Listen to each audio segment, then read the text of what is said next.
दोस्तों, जीवन में असंभव कुछ भी नहीं है। जब जागो तभी सवेरा होता है।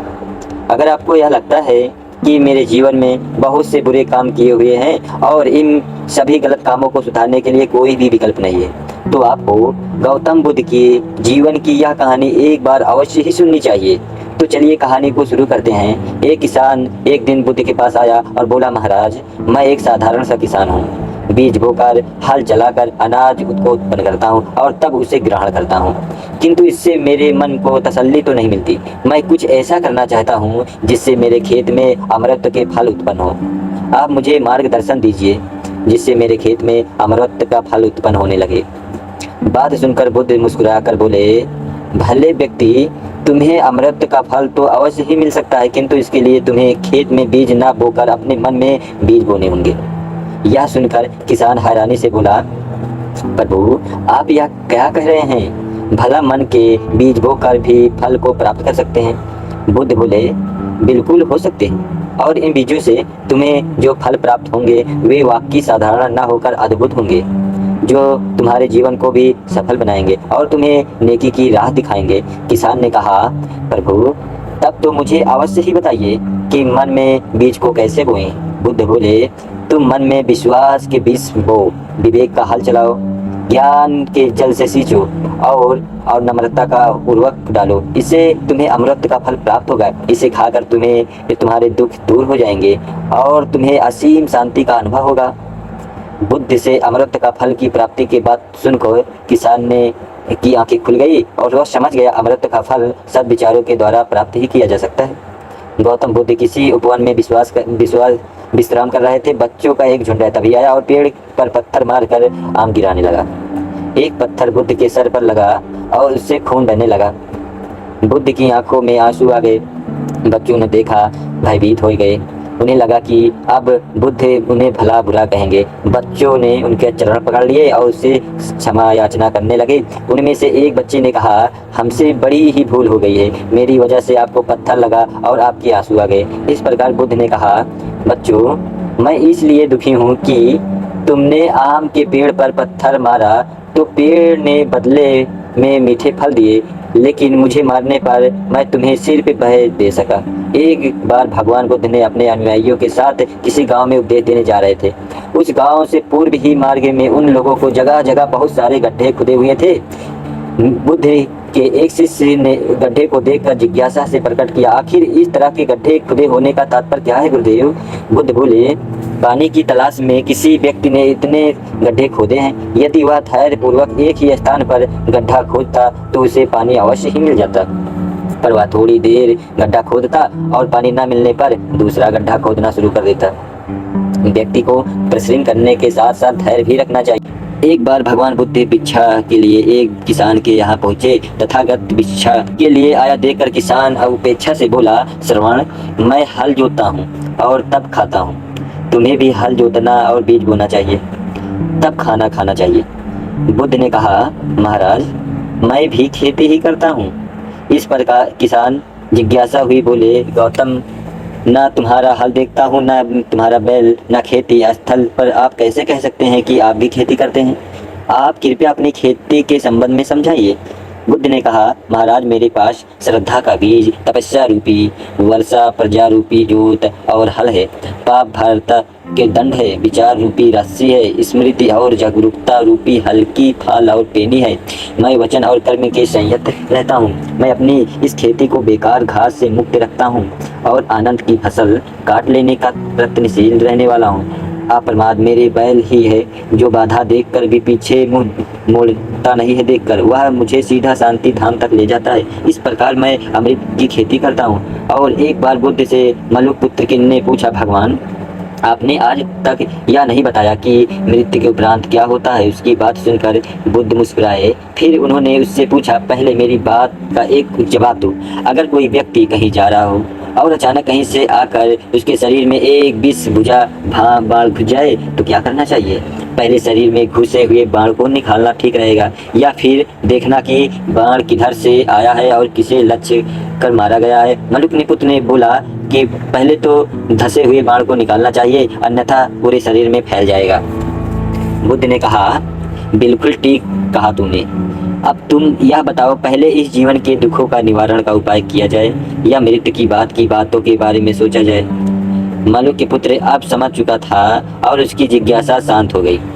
एक दिन एक व्यक्ति बुद्ध के पास पहुंचा। वह बहुत ही अधिक तनाव में था। अनेक प्रश्न उनके दिमाग में घूम घूम कर उसे परेशान कर रहे थे, जैसे आत्मा क्या है, आदमी मृत्यु के बाद कहाँ जाता है, सृष्टि का निर्माता कौन है, स्वर्ग नरक की अवधारणा कहाँ तक सच है, और ईश्वर है या नहीं है।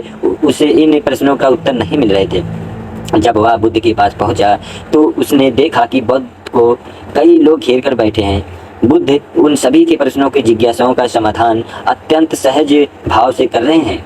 काफी देर तक यह क्रम चलता रहा, किंतु बुद्ध धैर्यपूर्वक हर एक को संतुष्ट करते रहे। बेचारा व्यक्ति वह का हाल देखकर परेशान हो गया। उसने सोचा कि इन्हें दुनियादारी के मामलों में पढ़ने से क्या लाभ है। अपना भगवत भजन करें और बुनियादी समस्याओं से ग्रस्त इन लोगों को भगाएं। किंतु बुद्ध का व्यवहार देखकर तो ऐसा लग रहा था मानो इन लोगों का दुख उनका अपना दुख है। आखिर उस व्यक्ति ने पूछ ही लिया, महाराज, आपको इन संसारिक बातों से क्या लेना देना। बुद्ध बोले, मैं ज्ञानी नहीं हूँ और इंसान हूँ। वैसे भी वह ज्ञान किस काम का जो इतना घमंडी और आत्म केंद्रित हो, तो अपने अतिरिक्त दूसरे की चिंता ही न कर सके। ऐसा ज्ञान तो अज्ञान से भी बुरा है। बुद्ध की बातें सुनकर व्यक्ति की उलझन दूर हो गई।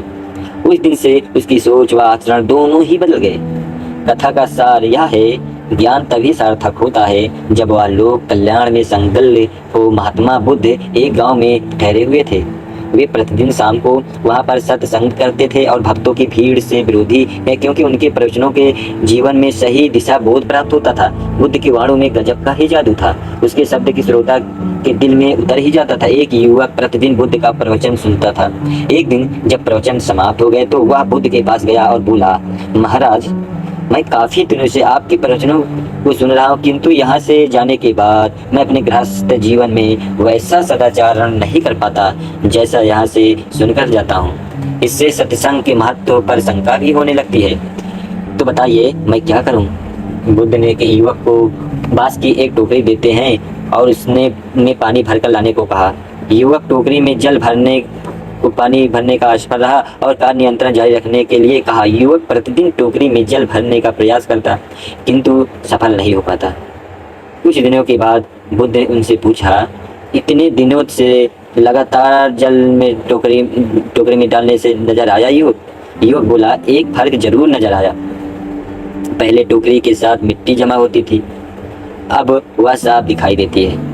कोई गंदगी नहीं दिखाई देती और इसके छेद पहले जितने जैसे बड़े थे वैसे नहीं रह गए, बहुत ही छोटे हो गए हैं। तब बुद्ध ने उसे समझाया, यदि इसी तरह उसे पानी में निरंतर डालते रहोगे तो कुछ दिनों में धुल धुल कर ऑटोमेटिक बंद हो जाएंगे और टोकरी में पानी भर पाओगे। इसी प्रकार जब निरंतर सत्संग करते हैं तो उनका मन एक दिन अवश्य निर्मल हो जाता है और अवगुणों के क्षेत्र भरने लगते हैं और गुणों का जल भरने लगता है।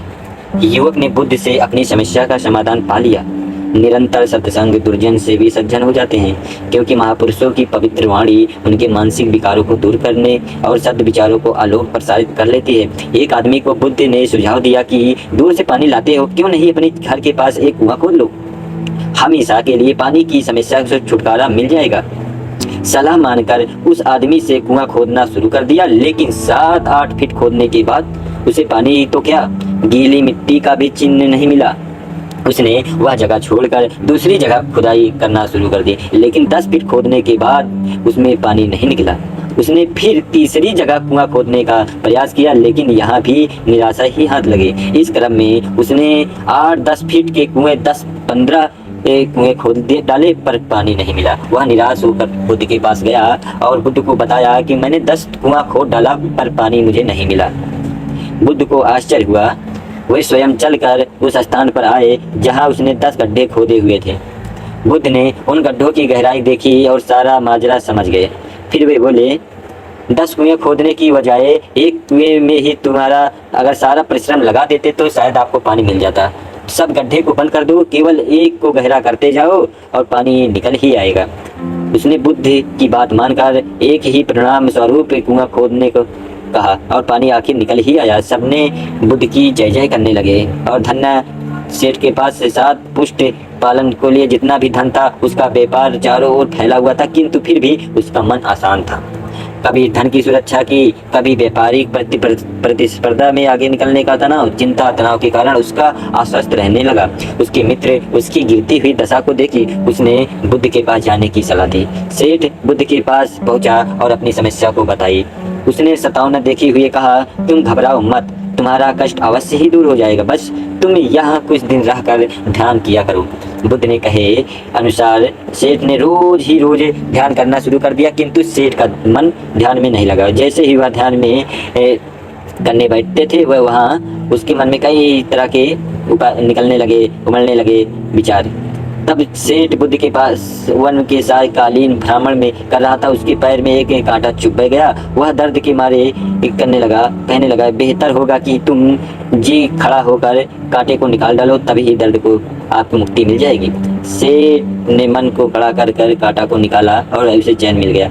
तब उसे बुद्ध ने समझाया, ऐसे ही लोभ, मोह, क्रोध, घमंड और द्वेष कांटे तुम्हारे मन में गड़े हुए हैं। जब तक तुम अपने मन को संकल्प शक्ति से उन्हें नहीं निकालोगे, अशांत ही रहोगे। सेठ का ज्ञान बुद्ध के इन शब्दों को दूर हो गया और उसने निर्मल हृदय की राह पकड़ ली। अपनी कुप्रवृत्तियों को मुक्ति के लिए संकल्प बुद्धि अनिवार्य है। जब तक व्यक्ति दृढ़ निश्चय न कर ले। युवक ने बुद्ध से आकर कहा, मेरे गांव में अशिक्षित है, मैं अपने परिवार से झगड़ कर थोड़ा बहुत पढ़ पाया हूँ, आगे और पढ़ना चाहता हूँ, किंतु सभी रोक रहे हैं। घर के लोग सोचते हैं कि खेती में खूब सारा पैसा है और इसके लिए किसी शिक्षा की आवश्यकता नहीं है। यही सोच गांव वालों की भी है। कृपया आप मेरे गांव में चलकर वहां शिक्षा का प्रसार जरूर कराइए।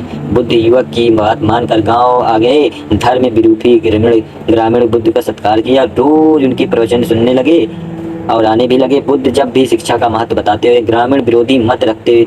एक दिन एक महिला अपने 5 साल की बच्चे को बारे के लिए पूछने के लिए कि उसे किस उम्र में शिक्षा दिलवाएं। तब बुद्ध ने उन्हें समझाया कि 5 वर्ष पूर्व उसकी शिक्षा स्टार्ट कर देनी थी। उसे क्या खाना है, कैसे रहना है, क्या बोलना है, कैसे क्या करना है आदि बातें शुरू से ही सिखाओ, तभी तो वह अपना उचित ख्याल रख पाएगा।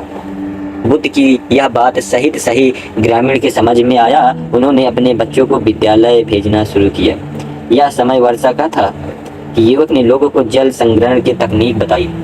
अधिकांश ने उपहास किया, किंतु युवक अपना काम करता रहा।